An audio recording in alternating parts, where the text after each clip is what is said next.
La reforma constitucional de 2017 establece la desaparición de las juntas de conciliación y arbitraje. Ahora la resolución de los conflictos entre trabajadores y patrones estará a cargo de tribunales laborales del Poder Judicial de la Federación y de los poderes judiciales estatales. ¿Cómo se preparan los operadores del sistema jurídico para hacer frente a esta reforma? Hoy hablaremos sobre los programas de capacitación que imparte la Escuela Judicial. Soy Verónica González, comenzamos.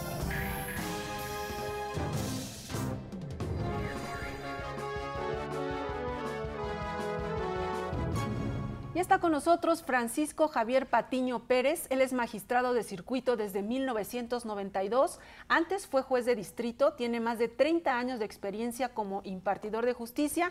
El magistrado es egresado de la Universidad Autónoma de San Luis Potosí, fue secretario de juzgado, secretario de tribunal, también secretario de estudio y cuenta en la Suprema Corte de Justicia de la Nación. Bienvenido, magistrado Francisco Patiño.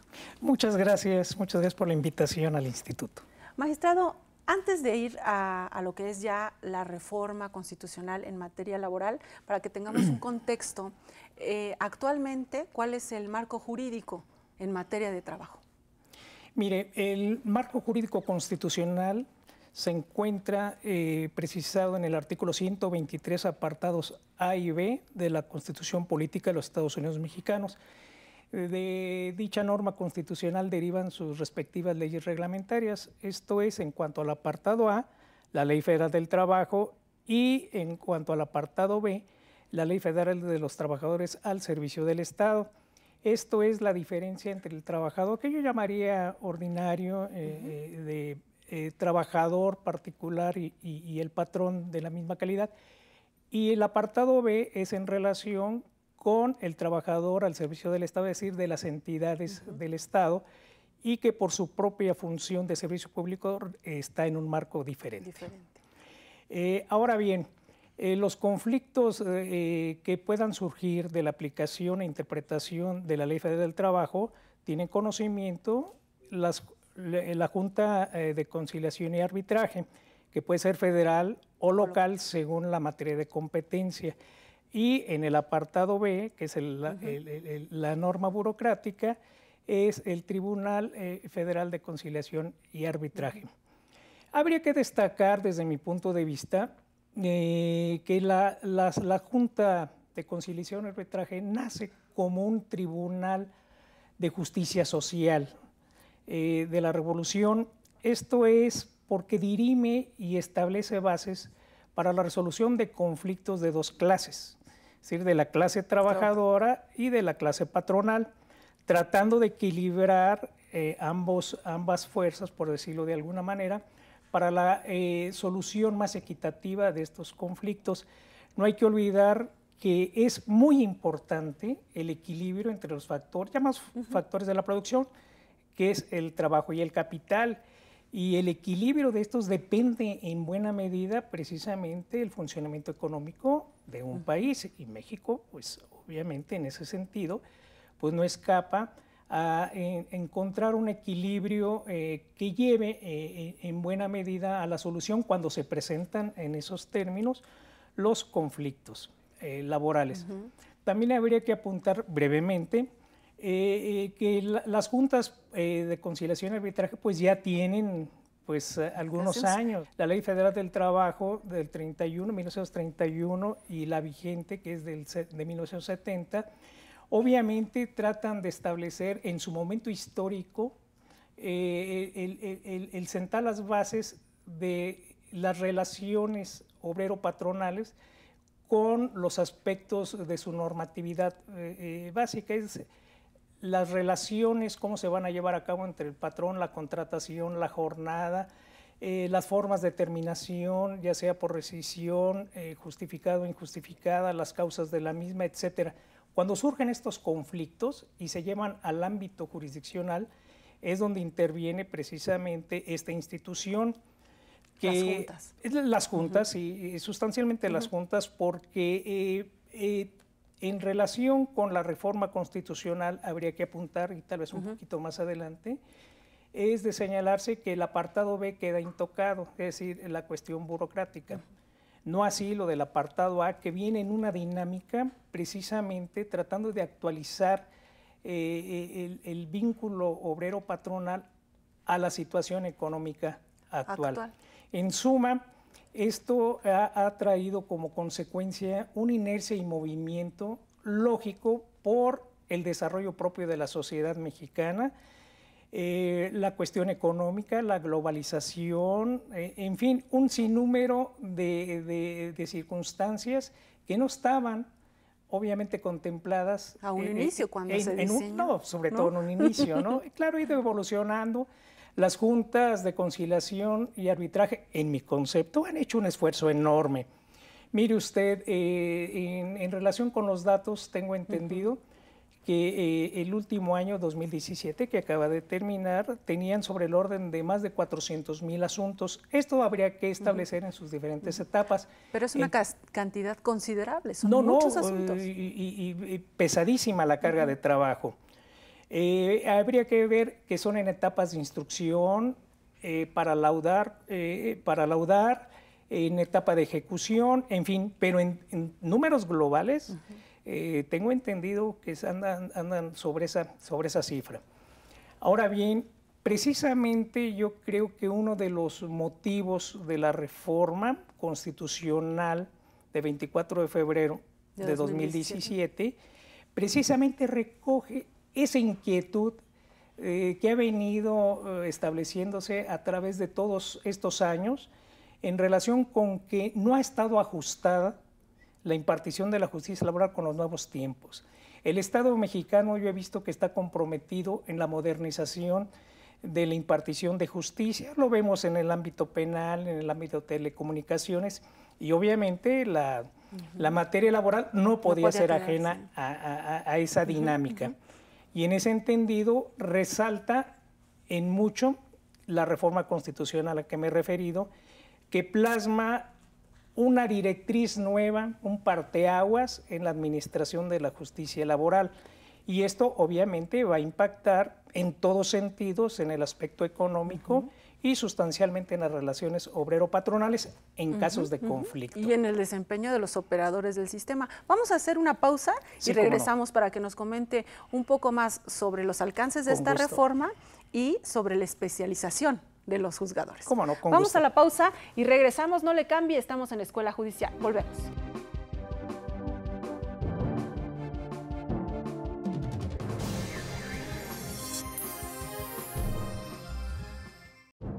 Continuamos.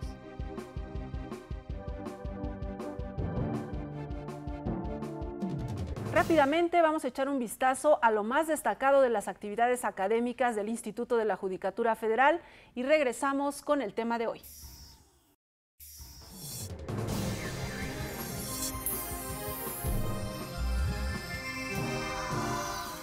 Debates desde la Judicatura sobre sistema penal acusatorio. En la extensión Oaxaca de la Escuela Judicial, 174 operadores jurídicos asistieron a este ejercicio académico. Analizaron temas como el perfil del juzgador en los modelos procesales orales, el juicio de amparo y la exclusión de pruebas, perspectivas de los procesos orales en México, entre otros.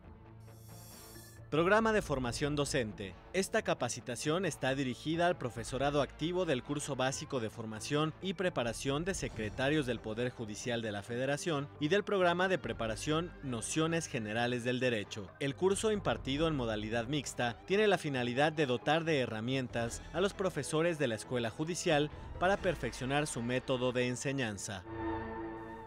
Ya estamos de regreso conversando con el magistrado Patiño sobre el tema de la reforma en materia laboral. Ya nos contaba usted el contexto de cómo es actualmente, cómo resuelven las juntas de conciliación y arbitraje, pero ahora ya entrando en la reforma de 2017, a grandes rasgos, ¿cuáles son las modificaciones? ¿Qué es lo nuevo? ¿Cuáles son las nuevas reglas? Mire, es sumamente importante la reforma constitucional de la que estamos hablando, toda vez que señala y sienta las bases de una nueva forma nueva de administrar la justicia laboral. ¿A qué me refiero?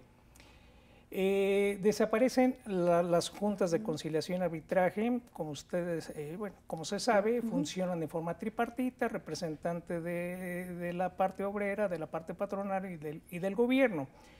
Repito, su creación obedeció obviamente en la forma y términos en que se desarrollaba socialmente el país y los problemas que empezaban a surgir ya con la instalación de las instituciones del Estado mexicano.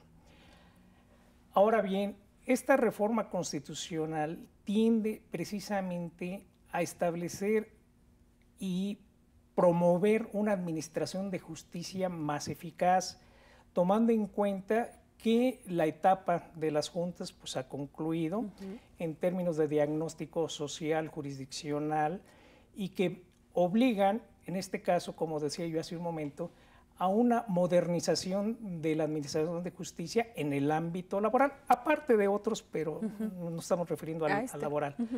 Esto crea un parteaguas porque esta reforma constitucional del año pasado sí establece algo muy importante y que corresponde al Poder Judicial de la Federación.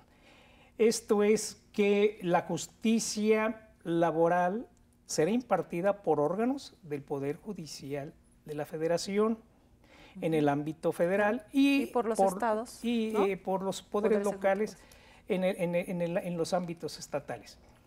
En esto, obviamente, hay un compromiso enorme para asumir y responder a los reclamos de una justicia que reclama la sociedad mexicana, eficaz, imparcial, independiente y de confianza en su desarrollo y la nueva forma en que se va a instaurar la solución de los conflictos obrero-patronales. Magistrado, usted mencionaba hace un momento el tema de la materia penal. Nosotros vimos con la reforma de 2008, ¿no? Y que ya entró en vigor en 2016, cómo se tuvieron que especializar los jueces. De hecho, se hicieron concursos especiales para seleccionar a estos nuevos jueces de control, especialistas en el nuevo sistema penal acusatorio. Suponemos que en materia laboral ocurrirá algo similar, ¿no? ¿Por qué es necesario que ahora los jueces que van a resolver esto, hablemos a nivel federal, ¿verdad? Sí, claro.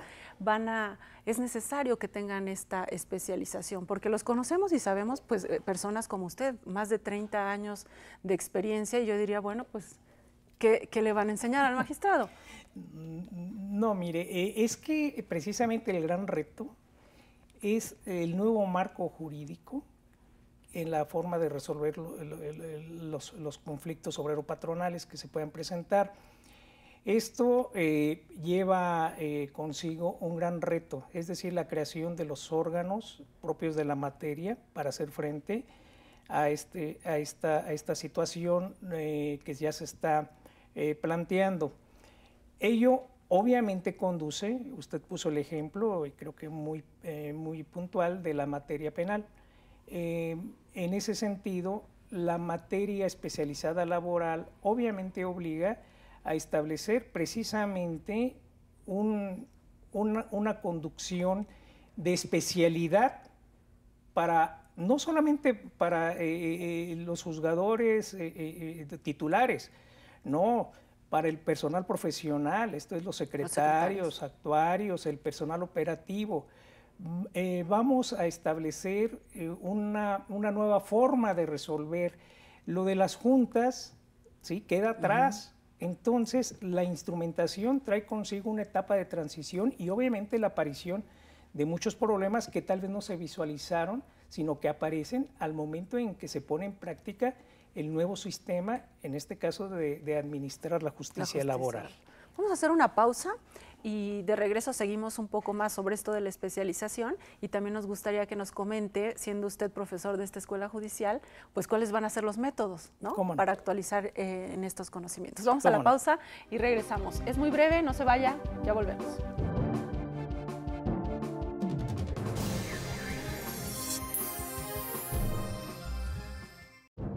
Continuamos.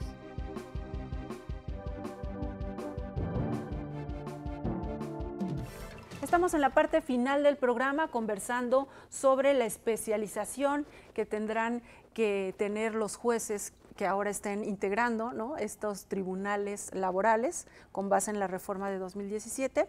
Magistrado, ¿por qué? ¿Qué elementos o qué herramientas deben considerarse para lograr esta especialización? Sí, mire, en mi criterio, el Instituto de la Judicatura Federal juega un papel muy importante, ¿sí? En esta situación, porque es el formador de los nuevos juzgadores, de todas las materias, pero ciñéndose a la materia, hablando de la materia laboral, la importancia y la gran responsabilidad que se tiene obliga precisamente a establecer ciertos mecanismos o instrumentos que ayuden a formar las nuevas generaciones de juzgadores. Pero no solamente en sí del titular del juzgado o del tribunal laboral, sino también del personal profesional de apoyo, secretarios, actuarios y también del personal operativo. Insisto, es que se va a establecer una nueva forma de administrar justicia, ¿sí? Y todo va a ser nuevo en esa medida. Ahora, la cuestión de qué instrumentos, pues mire, las experiencias que se han tenido por parte del instituto han sido muy positivas en algunos aspectos.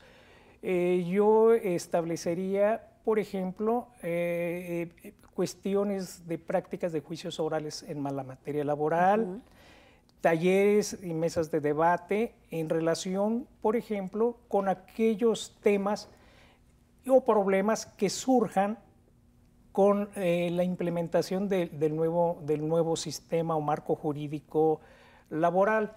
No hay que olvidar que al paso del tiempo empiezan a surgir problemas que a lo mejor no se contemplaban en un inicio. Entonces es importante su diagnóstico, propuestas de solución a efecto de ir puliendo precisamente esta administración de justicia. Obviamente con cursos especializados, insisto, sobre la materia. También es muy relevante crear convicción de la importancia que requiere, como todas las materias, y el compromiso que se tiene para sacar adelante este reto. Sí. Yo diría este reto, ¿verdad? Presumo y estoy cierto, vamos a salir adelante en el Poder Judicial de la Federación. Hay elementos humanos, capacidad, voluntad, y en este sentido el perfeccionamiento de su formación, repito, es en gran medida por los elementos que proporcione el Instituto de la Judicatura Federal a efecto de lograr tal propósito. Mencionaba usted el asunto de concursos especializados. ¿Cuál sería el perfil, el ideal, ¿no?, para estos nuevos juzgadores? Mire, como toda especialidad requiere precisamente de conocimientos previos. Entonces, yo tomaría en cuenta en esta línea la experiencia que pudieran tenerse ya por parte de la gente interesada de participar, que tuvieran experiencia en la materia laboral, de preferencia, ¿ves? Esto no indica una forma limitativa, sino de preferencia, lo ideal hasta cierto punto. Dos, el conocimiento, obviamente, que pueda tener ya en otros ámbitos netamente fuera de lo laboral, como puede ser el conocimiento de los aspectos de convencionalidad, de derechos humanos, que no hay que olvidar que es parte de la administración de justicia de los nuevos tiempos, establecer ciertos lineamientos sobre el conocimiento que se debe de tener en ese sentido. Y que ya es una obligación para los jueces, ¿no? No, llevar claro. este control Precisamente eso ya se da por sentado, pero el problema es ir propiamente en la materia estableciendo los convenios de los cuales el Estado mexicano es parte, propiamente la materia, el Pacto de San José, en fin, hay bastantes. Y todo eso estableciendo lineamientos de juzgar, de impartir justicia con todos estos elementos, pero para ello se requiere pues preparación, especialidad. Yo me incluiría obviamente en esos cursos para tomarlos, para tratar de entender más el alcance de la reforma constitucional de mérito, que En su caso es un parteaguas, repito yo, y muy importante para la administración de la justicia laboral en nuestro país. Cuando se habló de la materia penal, se dijo mucho y se sigue mencionando el asunto de que necesitaban un cambio de chip, porque era otra cosa, ¿no? Muy distinta. En el caso de la materia laboral, se dieron muchos vicios durante mucho tiempo, ¿no? Por parte de quienes alargaban el juicio con cualquier pretexto, ¿no? Desde la defensa del trabajador. Entonces supongo que también ahí habrá que hacer como un cambio de mentalidad, como usted decía, ¿no? Aprovechar esta oportunidad para que realmente se transforme la impartición de justicia en materia laboral. Así es. Mire, las juntas y el tiempo que han estado funcionando, obviamente hay una experiencia que hay que recoger, hay que tomar en cuenta a efecto precisamente de no incurrir tal vez en algunos vicios en resolver los asuntos laborales. Yo me inclino por una nueva dinámica, ¿sí? Un cambio de chip posiblemente en relación con la forma en que se va a resolver acorde a la ley reglamentaria que pudiera establecer con sus reformas, las iniciativas que se presenten en el ámbito legislativo y que tiendan precisamente a lograr tales objetivos. La nueva visión del juzgador laboral en el ámbito federal, yo creo que hay herramientas, hay instrumentos, hay vocación y hay capacidad. Y eso, obviamente, establece una base muy sólida para cumplir cabalmente con el compromiso contraído en la nueva dinámica de la administración de la justicia en materia laboral. Bien, pues se nos acabó el tiempo, pero hay mucho. Seguiremos en este espacio hablando de la reforma laboral y le agradecemos mucho, magistrado Francisco Javier Patiño Pérez, por habernos acompañado. No, es un gusto haber estado aquí con ustedes. Muchas gracias. También gracias a usted por su atención. A nombre del equipo de producción, le recuerdo que los esperamos por aquí la próxima semana. Mientras tanto, quédese en la señal del Canal Judicial.